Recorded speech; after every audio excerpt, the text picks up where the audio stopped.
everyone. Happy Friday. I'm really happy to have all of you guys here with me this evening. So, tonight we're going to be discussing the potential energy lockdowns, what that could look like, and what we can do to be adequately prepared in just a moment. But first, I want to take a second to go ahead and greet all of you guys in chat, welcome you in. So, I'm going to just scroll up here. I see that Nate is here. Great to see you, Nate. Thank you for being here and for modding. I see Karen is here. Hello, Karen. It's awesome to see you. I hope that you are feeling much better. I have been praying for you. I have the community praying for you. Hi, Rocky Mountain Prepping. Good to see you. Hello, Creative Redundancy. Looks like a bunch of you guys are jumping in now. I see John Hickman. Hello. Prepperines. Awesome to see you. JR Swackhammer. Hello. Welcome in. I don't remember seeing you before. Mark Olson. Hi, Daisy. Good to see you. Hi, Prepper Dog. I see Cesar Rivera. Lots of different ones jumping in. Christian Preppers in here as well. If you guys could just drop me a 5x5 in the chat if you can hear me and see me okay. I have had a lot of really odd things happen. Our main computer actually crashed on us. So this is actually all hooked up tonight on a laptop. So everything has just been kind of haywire lately. And while we were trying to get all of this together in here, my husband was tugging on something and actually dropped the entire old unit that isn't working on my toe. So I'm like trying to recover from that. And hopefully I can get myself under control because that was pretty painful. That thing weighs a grip. So if any of you guys have had an entire computer just fall on your toe, it's not pleasant. Yeah, ouch. Exactly, Daisy. Hi, Renata Clark. Good to see you. Rebecca Jean says that she can't see me. Can you guys see me okay? I know you guys can hear me. Can you see me as well? Yeah, walk it off. Exactly. Yeah, I've had an ice pack on it for a second. Good to see you, McBean Scottish Fitness. I see you in here too. And I'm sure I missed a few of you guys. You can see me? Okay, great. That's good to know. All righty, guys. So enough of me complaining about my poor injured toe. So I'm going to be opening this up for some Q&A towards the end, just like I normally do. And when I do, if you guys could please put your questions in all caps, it's really hard for me sometimes to see them. They do kind of float by really quickly. It's a little bit different on this side of the screen than it is what you guys are seeing. Thank you so much for the donation, Rocky Mountain Prepping. You did not have to do that, but thank you so much. I appreciate it. Hi, Survival Living. Welcome in. Good to see you. Okay, guys. So, as many of you guys know, there is definitely a global energy crisis that is taking place. So, a lot of what we are seeing is sort of this navigation away from fossil fuels and this push towards these green energy initiatives, right? That's not only driving up the cost, it's also making energy a lot less reliable. So, we are told that the demand has swelled since the lockdowns of 2020, due to the health crisis. And then, of course, we also have the conflict that's taking place between Russia and Ukraine, and that is starting to ratchet up to another level. And we also know that Nord Stream 2 has been completely shut down by Russia. And then in recent events, we also have these reports that Nord Stream 1 was attacked. And by whom exactly, I'm not even going to speculate. But the resulting leaking of that pipeline has really suspended that indefinitely as well. And there's no guarantees when they will be able to get it up and running again, or how long that's going to take, if they're going to be able to. So this is really going to leave Europe in the lurch. Thank you so much for Be Rich. That's awesome. Thank you so much. I appreciate your donation. And there were reports yesterday that Germany has decided to create a defensive shield against these high energy costs by taking on a projected 200 billion euros or $194 million to protect businesses and individuals from these astronomical costs. So the problem with this is that they're already experiencing a strain on their economy as they incur even more debt. It will undoubtedly put them in an even more precarious position than they were before. So their rate of inflation, guys, is currently sitting at 10.9%, which is the highest in 70 years. Their energy costs are up 43.9%, and food prices there are soaring at 18.9%. And they're saying they're making a projection that their economy could shrink by as much as 7.9% next year. That's huge. So, why is this so significant, right? Well, because Germany has one of the strongest economies in the world. And if they are already faltering to this extent, imagine what that means not only for Europe, but what it means for the entire world. And it's a harbinger of sorts, kind of letting us know what is truly on the horizon for all of us. So, Great Britain has unveiled an economic stimulus program that they are doing that included 45 billion pounds or $48 billion of tax cuts and no spending reductions. It also wants to spend billions to help shield their homes and businesses from all these soaring energy prices. And that is sparking fears of spiraling government debt and higher inflation, which is already running at a nearly 40-year high of 9.9%. And as we know, that already resulted in the devaluation of their currency, which has dropped 20% against the dollar this year. So all of this stuff is sort of culminating. This is going on, over in Europe. We're also seeing that as much as 50% of the EU's aluminum and zinc capacity has already been forced offline due to this power crisis. So, significant curtailments have also been made in silicone and their ferroalloys production, and further impacts are being felt across the copper and nickel sectors. So, aluminum smelters in Europe have been closing in recent weeks due to the sky high energy prices, and some zinc smelters have also either closed or they've had to curtail their production. So, 27% of the silicone and ferroalloys capacities in the EU have already been curtailed. And they are taking these immediate measures to address the energy crisis in their country. So, their measures include a mandatory target for the EU to cut power consumption at peak hours. And this is for individuals as well as their businesses. They want a revenue cap on electricity producers and fossil fuel companies and a price cap on Russian gas. And as we know, guys, it isn't just the EU that's cutting power consumption at peak hours. We're also seeing this stuff take place in our own nation. So just recently, over 22,000 thermostats were locked by Excel Energy here in my state in Colorado. This is also happening, in many other areas of the country. We're seeing where they're charging more for these peak electricity hours. We get charged more here in Colorado for those. I know they're doing that in California. I'm sure there are other states that are doing that as well. And Californians are being told to reduce their energy use and not charge their electric vehicles when the strain on the grid is particularly heavy, right? So, this kind of leads me to the main point of this conversation. Is there coming a time when we are going to be facing energy lockdowns? So, they can attempt to sort of coerce us into using less energy, but will there come a day when our movements are actually restricted? And I think this is something that we should consider and really be prepared for, right? So, as I stated in a recent video that I made, energy is becoming more of a luxury. So that means that whatever power we consume in whatever form is going to continue to increase in price.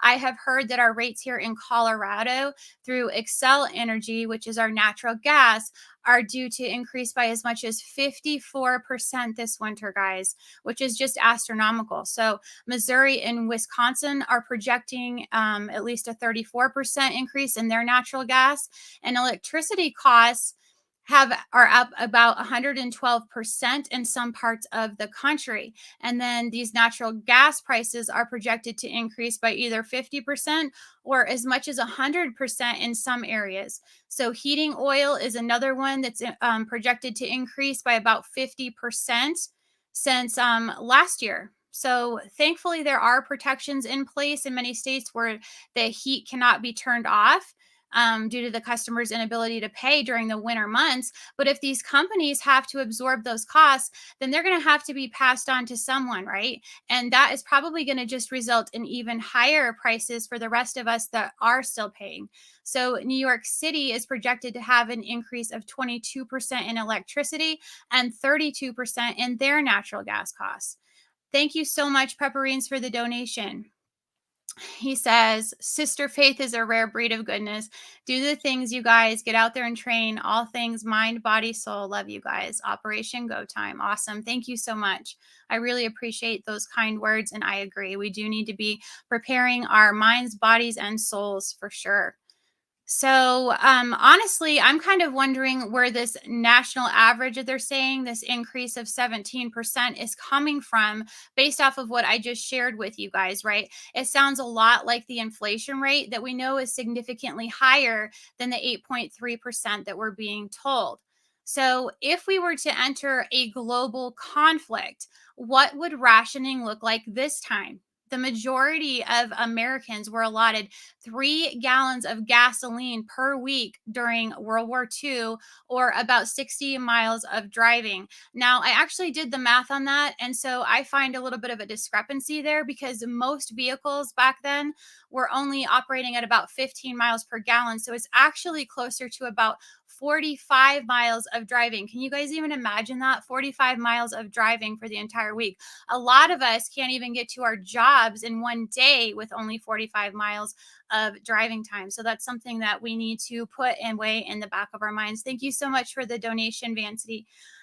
So we also had the gasoline rationing in the 1970s, where you were given certain days to purchase based on an odd or even numbered license plate. And then there were these really huge long lines that people would wait in. And a lot of times they'd wait there and they wouldn't even be able to get any gas. So we need to think about this.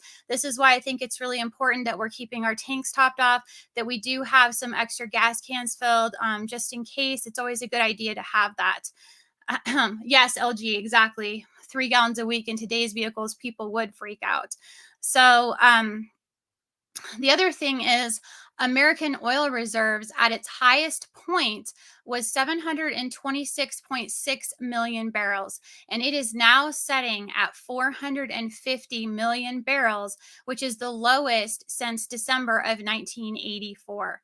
So, if we were to enter another global conflict, would rationing be even more stringent than it was the last time? I think there is a high probability that they would force people, right, to work remotely again and then send the kids back to a virtual learning environment. I think that's something that they might propose if we have to start really rationing in order to stretch that supply. I think there could come a time where they set up designated days to sort of purchase your groceries, get your appointments done, whether that's doctor, dentist, whatever it is. So I think it's important that we not only consider what an energy lockdown might look like, but that we also understand what it means aside from, our daily energy needs. So everything that we consume and produce requires energy in some form, right? So, the other thing that I wanted to do was just kind of go back through history a little bit and talk to you guys about some of these things that were rationed, what the population looked like at the time during the 1940s. So, after the attack on Pearl Harbor, we enacted rationing in January of 1942. So that continued until the end of 1945, even though sugar was still rationed until 1947. So basically, 4 years of some pretty heavy rationing that took place in our country. And the population at that time was somewhere between roughly 133 million and 134 million and some change. So our current population is sitting at roughly 332 million people. So that's an increase of at least 41% in our population. And in 1940, 23% of the workers were employed in the manufacturing industry, and they were concentrated in 15 northeastern, mid Atlantic, and Great Lakes states. So there was actually an average of 12,100 or 12,182,000 manufacturing employees in the United States in 2020, which is only equating to about 3.6% of the population. So back in the 40s, 23% of the population were working in manufacturing. Now, fast forward to today, only about 3.6%. So what that tells us is that there is a far greater percentage of the goods that we consume now that are manufactured overseas. So we need to think about that. If rationing were to be as tight as it was during World War II, what would that look like this time? Then we actually had a decent percentage of operating factories that could churn out the products that we're used to. But without that, what is that going to look like? So let's also take a look at pharmaceuticals. Penicillin was actually manufactured to a large scale by 1943. So as war escalated throughout 1942, researcher Andrew Moyer led the USDA Peoria lab in finding the most potent penicillin mold that would hold up during fermentation extraction. So American production of penicillin had risen, listen to this, from 0 to 100 billion units per month using deep tank fermentation, enough to treat every Allied casualty by 1943, which is pretty amazing, right? So World War II had a much greater impact on the development of medicine in the United States. Increased government funding for research brought advances in drug therapy, surgery, and disease prevention. And the federal government even helped with the manufacture and distribution of new medicines. So this is something that I wanted to bring to you guys' attention.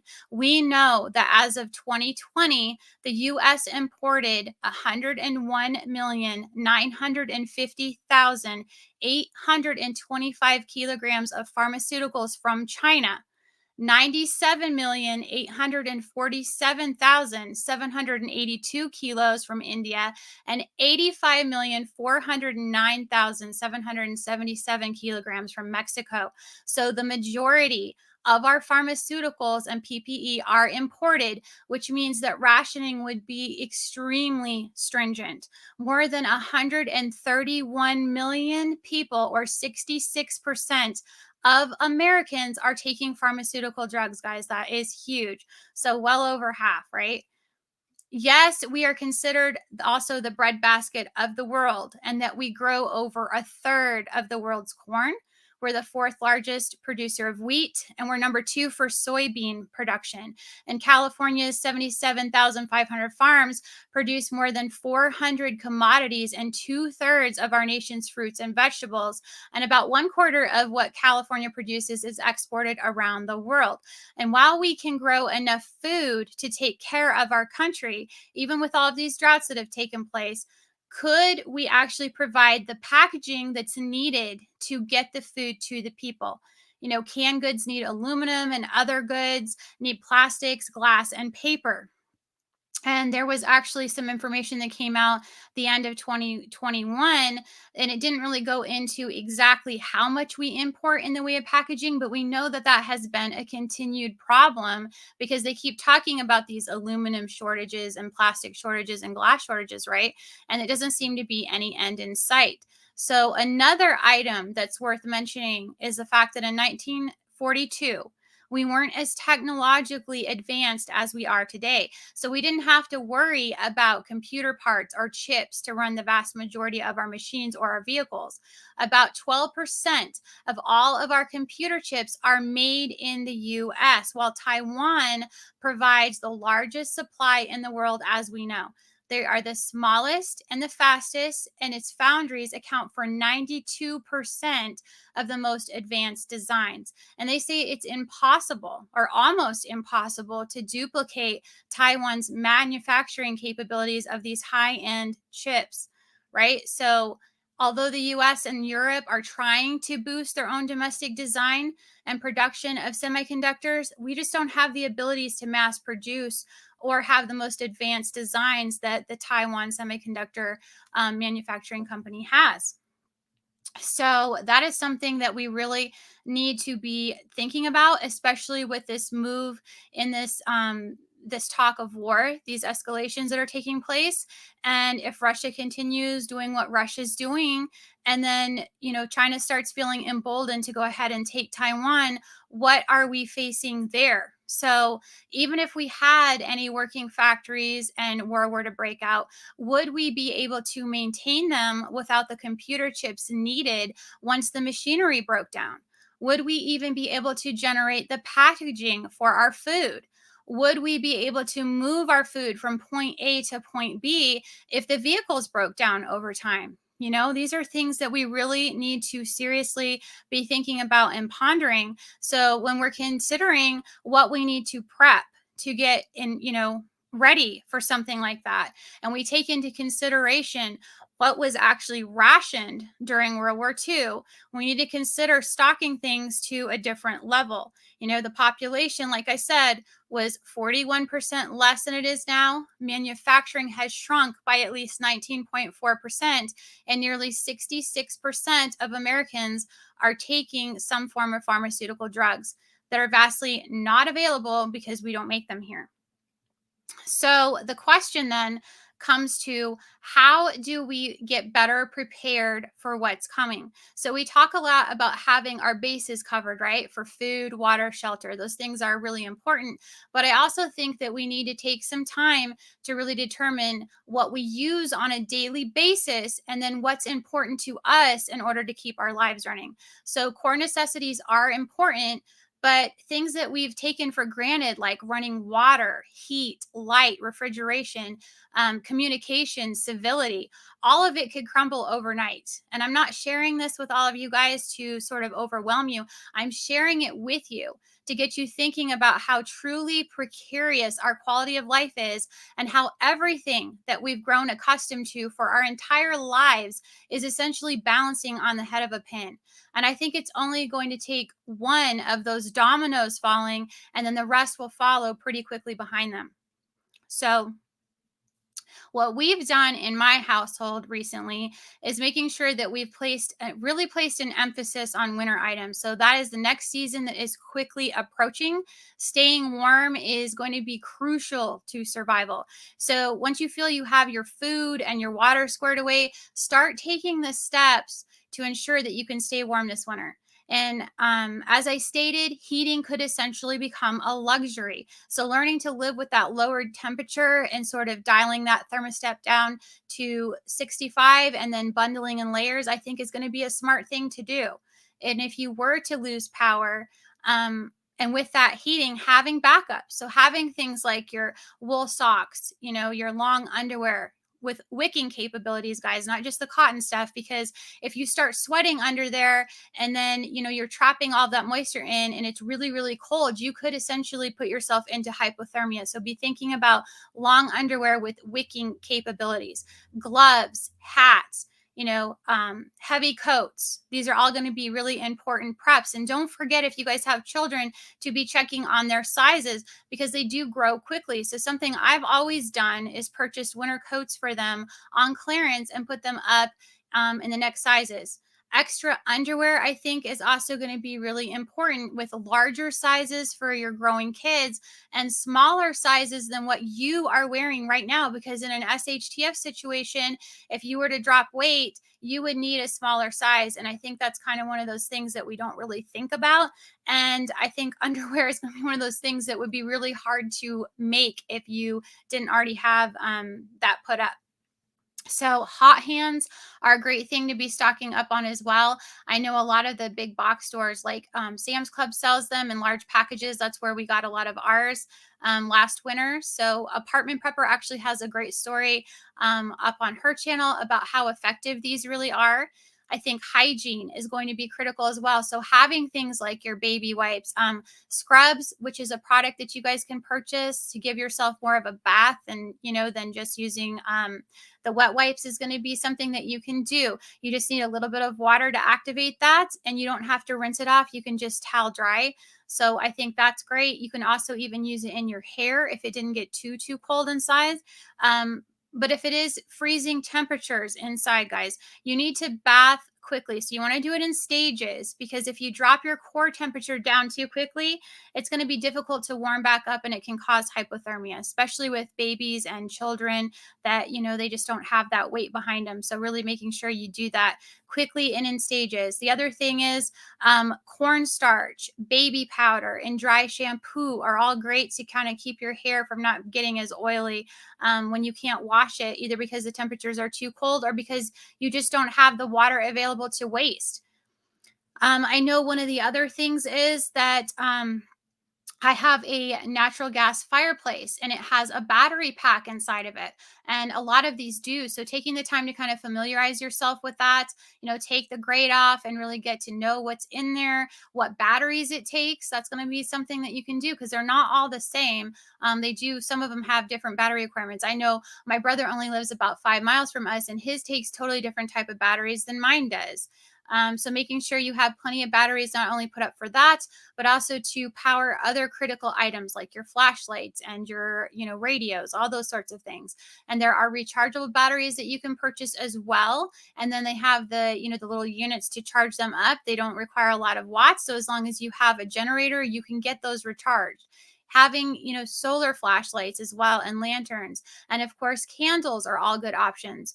Oil lamps is something that you can have, but really like never leave any of that stuff unattended and always have a fire extinguisher nearby along with a CO2 monitor when running your fireplace or, something like your Mr. Buddy heater. That's another thing that we have, along with the propane for that. That works really great in sort of a short term crisis, but in a long term one, that's going to be a little bit more difficult. So, something else that we've been looking into, and it's actually on my list, are these it's this thing called it's like a wood stove, but it's a camping wood stove. It's like a camp size. I have my eye on one right now. It's on Amazon for $180. It has pretty good reviews. You'd also have to go ahead and buy those, those elbow joints so that you could position that outside of a window, and then some pipe wrap, and then of course, having lots of plastic sheeting. That's something else where you can insulate around that window so that you're not letting all of that cold air in where it's piped out. That's something else that you can do with plastic sheeting as well, is tape off a room or something that you're going to heat to kind of square that down smaller, and add, you can even add another layer of protection around your windows also to keep air leaks from coming in around there. So having lots of plastic sheeting is something that I would have on hand. There are so many uses for it. I have it put up too and cut down to sizes in case, of a nuclear event or whatever, and then also labeled. That's another thing. I would also consider purchasing something like a grill mat that you could put underneath of something like that if you were going to get a portable camp stove like that, not camp stove, like wood stove. So that would help kind of prevent fires if something were to pop off of there. You need to have something like that that's going to be able to withstand that, especially, if you've got carpet or wood floor or whatever it is, having something down is going to be a good idea. So the other thing that we need to think about is, do you have your cooking sources figured out? Do you have alternatives for those? So in our case, we do have a gas range. So if gas were still flowing, we could light that with a match. And we also have a camp stove and we have a charcoal grill with plenty of charcoal and lighter fluid put up for that. We do have a solar sun oven as well. And that can still be used in wintertime, but it's probably going to be an all day affair, right? And the other thing I want you guys to think about is foods that will cook quickly. So you're not using down all of those resources really fast, or foods that you can eat, even right out of a can without heating is another good one. So cooking from scratch, I think, is a wonderful skill, but many times that's going to use up a lot of your resources faster. Also, you can have, a rocket stove or learn how to build one easily. That way you can use like your twigs and your sticks and stuff in there to cook also. And then having plenty of matches and lighters is also a good idea. We got something recently that's kind of neat. It's an electric lighter that uses plasma. I don't know if you guys, I'm sure some of you guys have some of those. With one charge, that lighter can be reused 100 to 300 times, and it doesn't take a lot to charge it up either. So I think it's pretty cool. It's something that I have. Yes, thermos. I'm seeing a lot of you guys' comments in here. So I want to go ahead and say, yeah, notice some of those. Definitely. I think a thermos is great. Ferro rods. Yes, you should have anything that you can have to make fire. We have plenty of those put up as well. So yes, I completely agree with you guys there. Um, the other thing I want you guys to understand is that even if you do have a generator, you're going to have to be stringent about how you use it, right? So gas generators may be a lot more precarious because of these fuel shortages and these sky high prices. So if you do have the funds available to invest in solar, I would recommend that you kind of look into that as an option. So we do have a couple of Jackeries, and we also have a Blue Eddy EB240. So our plan, guys, is to salvage our largest freezer and really to pile all of our meat and our dairy, our cheese, all that sort of thing into that one freezer and then cycle that to save it. The other thing is, I would consider purchasing a little mini fridge. If you guys don't have one of those, I think those are a great idea rather than trying to cycle or keep a large refrigerator powered up. Because as you use a lot of those fresh items that you're purchasing from the store, typically, if you couldn't replenish those, you wouldn't need all of that refrigeration space. You're going to need a lot more freezer space than you are refrigeration space. So as that got used down, you would only have a few items in there, maybe some leftovers from, whatever meal you had. You might have some dairy that you thawed, stuff like that. So be thinking about having a mini fridge. I did not know they had a solar mini fridge, Jeep 44. I will have to check into that. That is really awesome. I like that idea a lot. So the other thing is, so we would be using the Blue Eddy for that. And then we would be using our Jackery 1000 for other things like, charging the batteries that I mentioned. And then, we also purchased these little personal heaters that only draw 200 watts. And I got those just because if we got our tent set up inside and created that micro environment, I would want to at least be able to kick those on briefly to kind of take that chill off. So they do run 200 watts on max, but if you have it lower, then it wouldn't be drawing as much. So it's not something that you'd want to run constantly. But I think rationing power is definitely a new concept for a lot of us. And I think it's one that we really truly need to understand because, how to make things last, is something that we should be thinking about. Um, X24 says Texas offers rebates off your electric bill if you use solar. Yes, I've heard this for a lot of these different states. They're doing that out here as well. Um, it's just for us, I really don't want to invest in something like that or have them do something like that. They say it's free, but there are usually strings attached. It does make it more difficult sometimes to sell your home. The other thing is, if I wanted to do something like that, I don't want to be selling it back to the power company. I would want to be able to install some sort of a battery bank so that I could actually save that energy that we're generating from that and be able to harness it for something like this. So I think solar for that is great.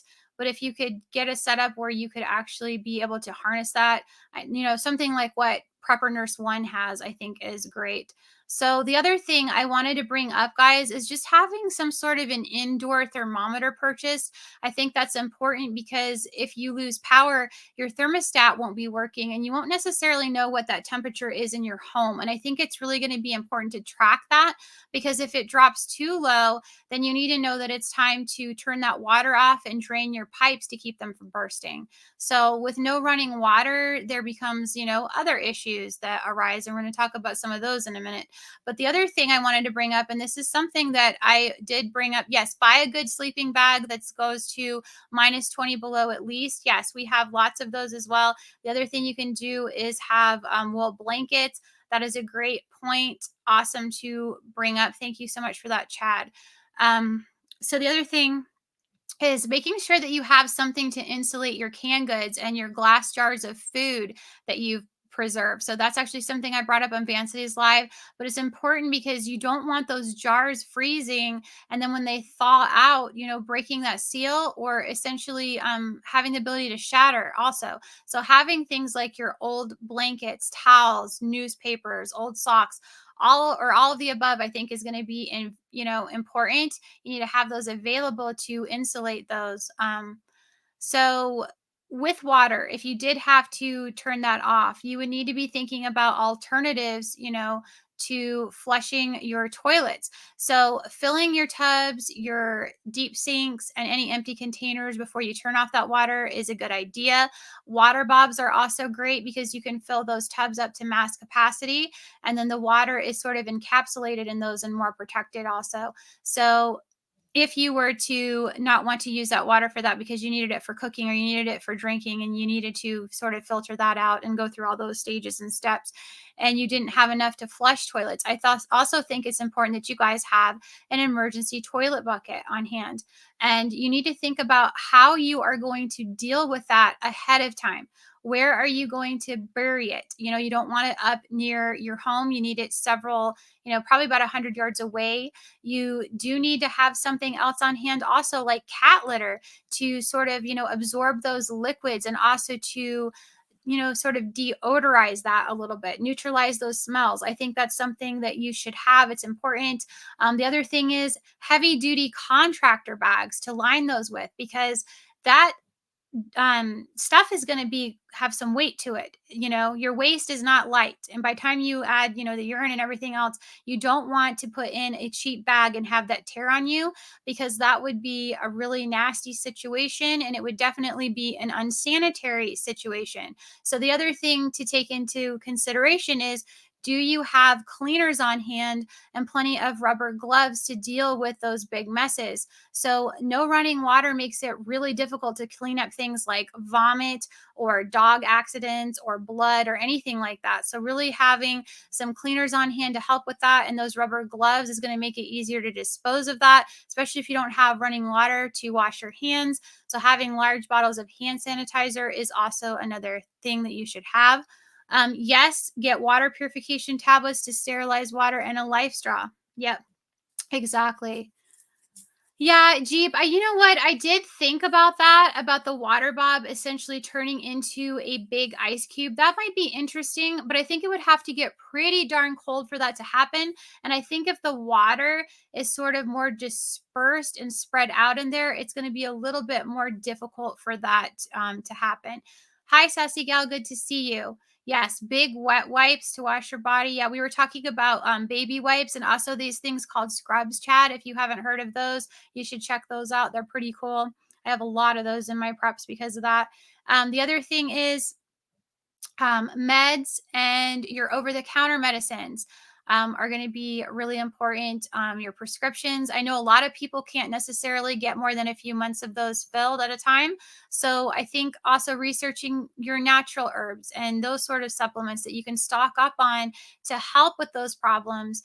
They may not work as efficiently as those pharmaceutical drugs, but they could help mitigate some of those symptoms and help get that in check. So whether they be things like, high blood pressure, diabetes, heart, whatever it is, kind of doing your research and your homework and seeing if there's any alternatives that you can have and purchase to sort of help with that if you were to run out. The other thing is, are you taking the steps you can now to really help get on lower doses of those drugs or come off of those drugs? So eating healthier, getting off the excess weight, and getting on some sort of an exercise regimen. And I'm looking at myself on this one too, guys, not just you.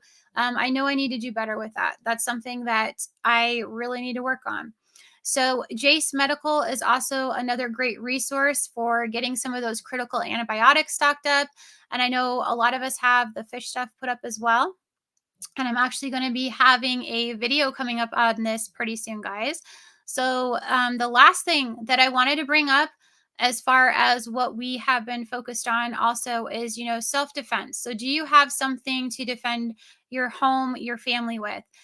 Firearms or some alternative? Have you strategized how to protect your home with things like wooden boards for your windows, solar lighting around your property? Baby monitors, that's another one. It's not one I've really heard a lot of people talking about, but it's one I talk about. I think baby monitors to monitor certain areas of your home is really a good idea, because if you lose power, they don't take a lot of energy to keep operating. And then you don't have to rely on internet. You don't need Wi-Fi or anything like that to keep it going. You can still use those without it. So that's something that you guys might want to consider looking into. Binoculars, night vision, headlamps. Headlamps are another one. They're not that expensive. They're a really great thing to be thinking about. So these are all things that I have been thinking about. What kinds of things do you guys have any questions about what we discussed tonight? Is there anything that you guys are concerned about that we didn't cover? I know I probably missed a ton of awesome comments in the chat. because you guys all have really great ideas. So I'm going to give you guys a moment to sort of drop any questions in the chat. And if I don't know how to answer something, I'm not even going to attempt to try to answer stuff that I don't have the right information on. I will definitely refer you to somebody who's more experienced. So I'm going to just scroll up here and just see real quick if I missed any awesome comments, because I'm sure I did. Um, I've made 2 to 3 wick candles with Crisco. Yes, I've seen where people have made lots of different candles. I know Carbon Q actually had a video out recently where she showed several different ways to make candles. I thought that was really, really cool. Yeah, Renata Clark. Yeah, those mini deep freezers at Walmart. Yeah, they're not that expensive.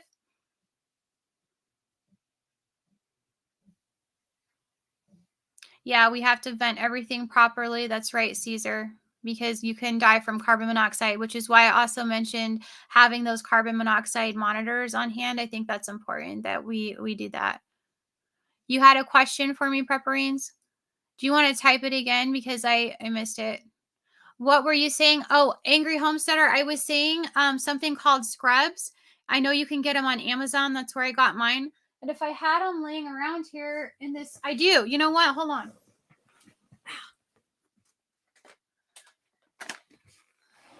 Hurt my toe again when I looked up. Let's see. I get this on here. So here's the scrubs. This is actually a 25 pack. So these are rinse-free bath sponges. So you just add a little bit of water to them to activate them, and then they're good for. They use them a lot in home care situations, with the elderly, or if somebody has recently had surgery and they can't get a bath. These are really great for that. So if you haven't seen these, yeah, that's what they look like.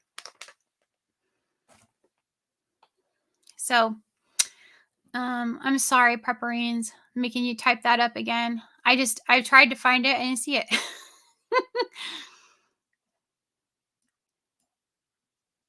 I don't want to have a bunch of silence on here either. Sometimes it's like, trying to fill the airwaves so that you snapshot it. That's great. Yay.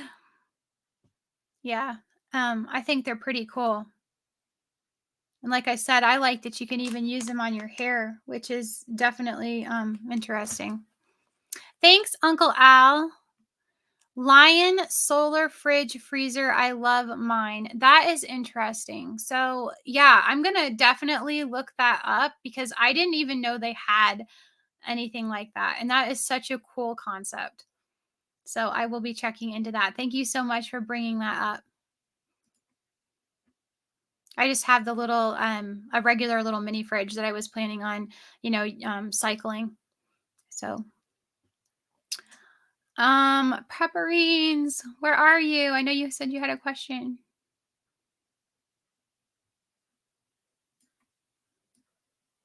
I'm gonna go up here and see if I can find it. Oh, Jace case, yeah, in the house, there's another provider if you need to double up. Yeah, I know there was another provider. I can't remember the name of it. Maybe somebody else remembers. What is your biggest concern moving forward? How can we move forward with that concern in mind? And lastly, where is your mind and soul in this current point in time? How are you feeling? Those are wow, that's a lot of questions, and you're really putting me on the spot with that, huh?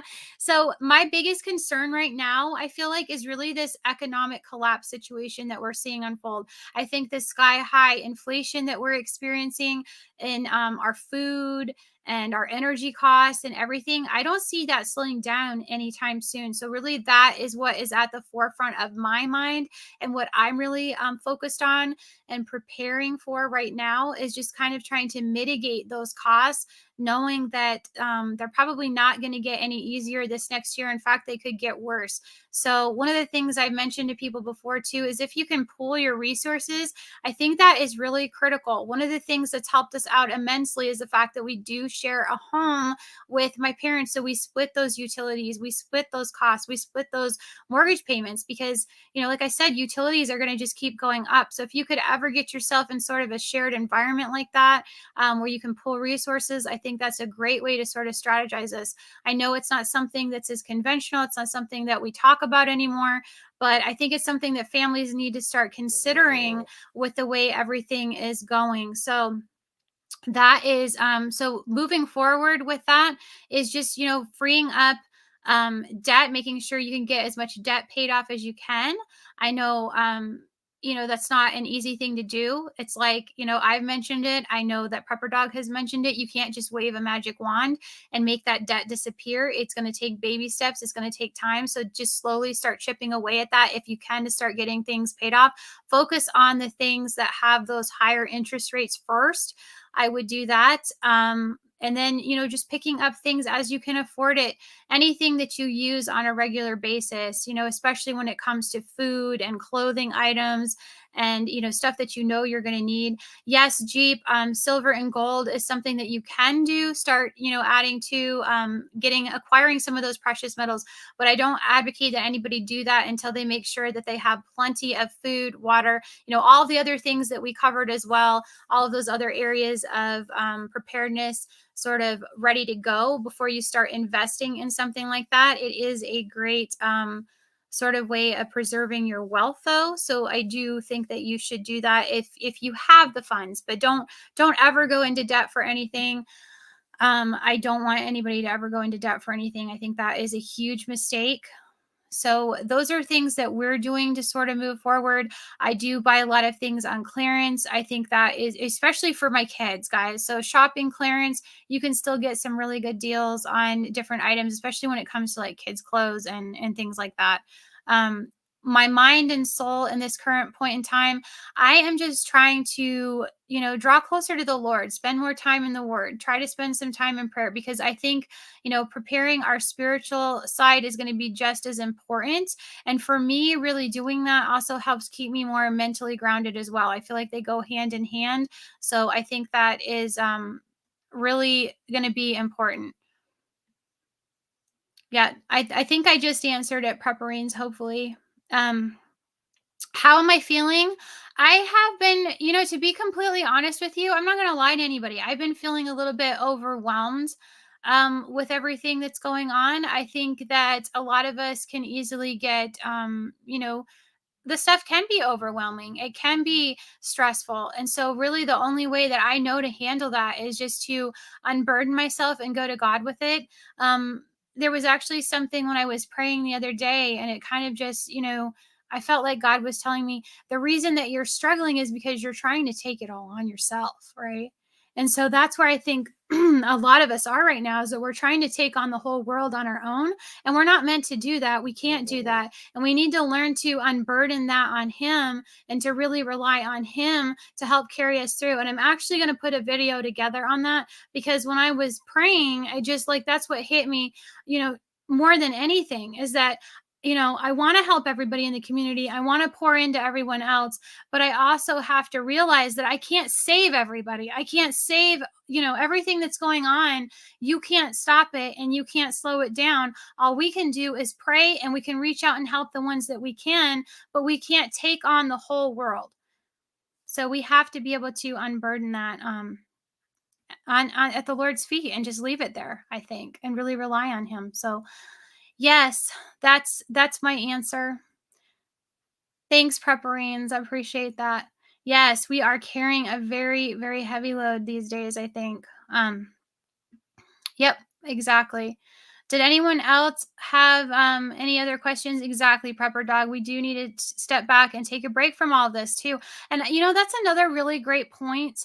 Um, I don't want you guys to ever think that prepping is the only thing that I do. I think a lot of us in the community, I think we get this persona going, or this mindset that all we do is prep, prep, prep, prep, prep around the clock, right? That's all we're doing. That's all we're focused on. We don't live normal lives. We don't have anything. No, no, no, no, no. I do not advocate for that at all. If you can afford to do things and still enjoy, moments with your family, still, yes, hobbies, I think, is really a good thing, Vancity.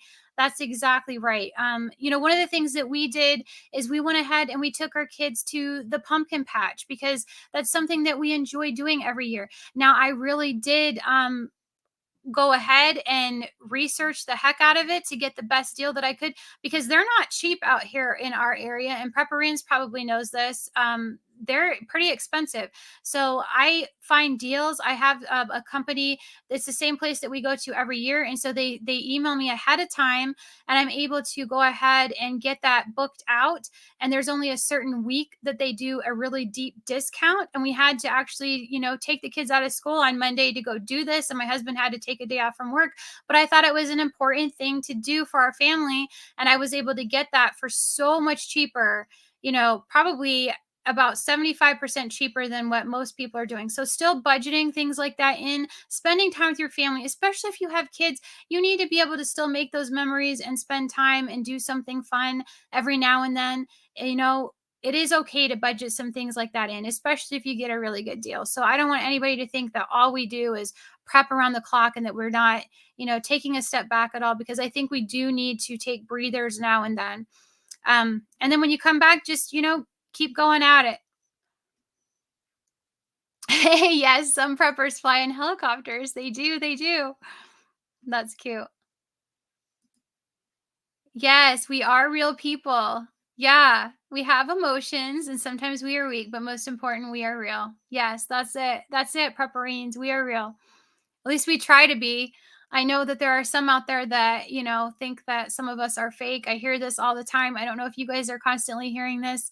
Um, that one irks me to the core, and I try not to dwell on it, but it is one of those things that really gets under my skin, is this notion that that you're fake or something because you're not doing things exactly how they're doing, or you're not showing all the skills that you have on camera. Well, you know what? When you've seen that same skill demonstrated 50 other times in the community, you're just like, what is the point of me? I mean, it's kind of like when I packed up everything in Mylar. I went ahead and did it for posterity's sake for my channel.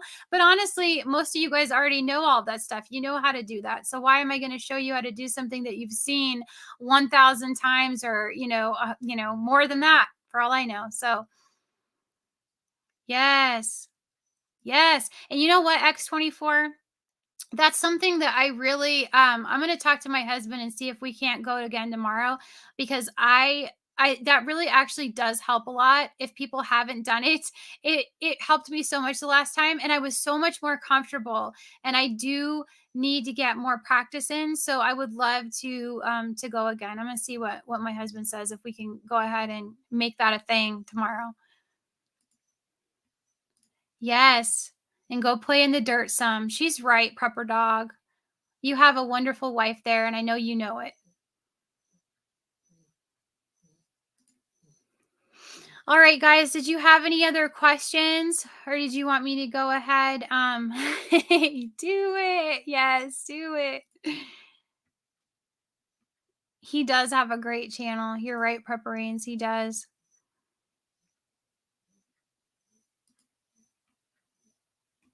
X24. Vancity can go ahead and drop his channel link. But yeah, I found prepping by accident and I stayed because you seem to show how to live. Aw, LG, that's awesome. I love it. So do you guys have any other questions? If not, I'm going to go ahead and wrap this up. I do have a scripture for you. I always go ahead and close with a scripture. It's just something that I do. Thank you so much, Angry Homesteader 2. You know what? You and I need to do a collab here pretty soon at some point too. I'd love to have you on my channel if that's something that you're interested in doing. Um, I do a lot of these panels. Sometimes when I run out of time, like I did this last week, I didn't have any time to pull something down, so I kind of pulled this out of my hat at the last minute, and decided, what, I'm going to come on here by myself. And sometimes I do that. Sometimes I do go ahead and do a live on my own. But I really, really enjoy doing the panel conversations because I just love hearing what everybody else has to add.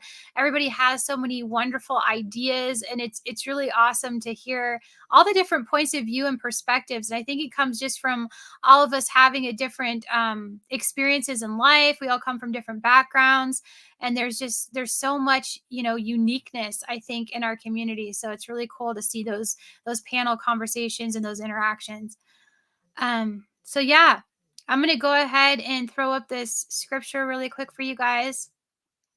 And I just thought it was a really good one. So the steadfast love of the Lord never ceases. His mercies never come to an end. They are new every morning. Great is your faithfulness. Lamentations 3, verses 22 to 23. Isn't that just beautiful? And I feel like that just really kind of, comes back to everything that we were talking about. Laying everything at his feet. His mercy endures forever. And every day there's something to look forward to. We may not understand that there is or realize that there is, but there's something that gets you out of bed every morning and something to look forward to. And great is the Lord's faithfulness. He will never leave us nor forsake us. He is always there with us. Daisy, that's awesome. I love it when God does that. When she says that she just shared the scripture with a friend this week. When he does that and gives you that extra confirmation, it's really awesome to see that happen. That happens a lot. I love it when that happens. It just makes me smile. So I really appreciate each and every one of you guys here in the community. You guys are awesome. I appreciate all of my mods. Thank you so much for joining me all. Yes, just wanted to say hi and thank you guys. Keep Sarge in your prayers and thoughts. He's in the middle of that hurricane right now. Yes, exactly. We need to be keeping all those people in our prayers. All the people that have been impacted in Florida as well, guys. There's a lot of people that lost homes down there.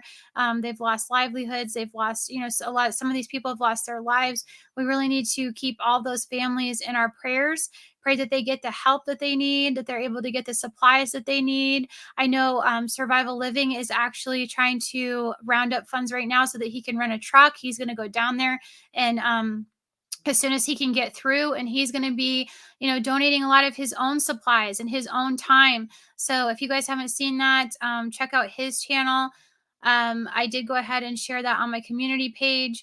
There's other organizations out there as well that are taking donations and things for people. So if that's anything that you guys are interested in, if not, just go ahead and at least keep them in your prayers. I appreciate each and every one of you guys. Have an awesome weekend, and I will see you guys all next time. Thank you so much for joining me. God bless you all. Goodbye and good night.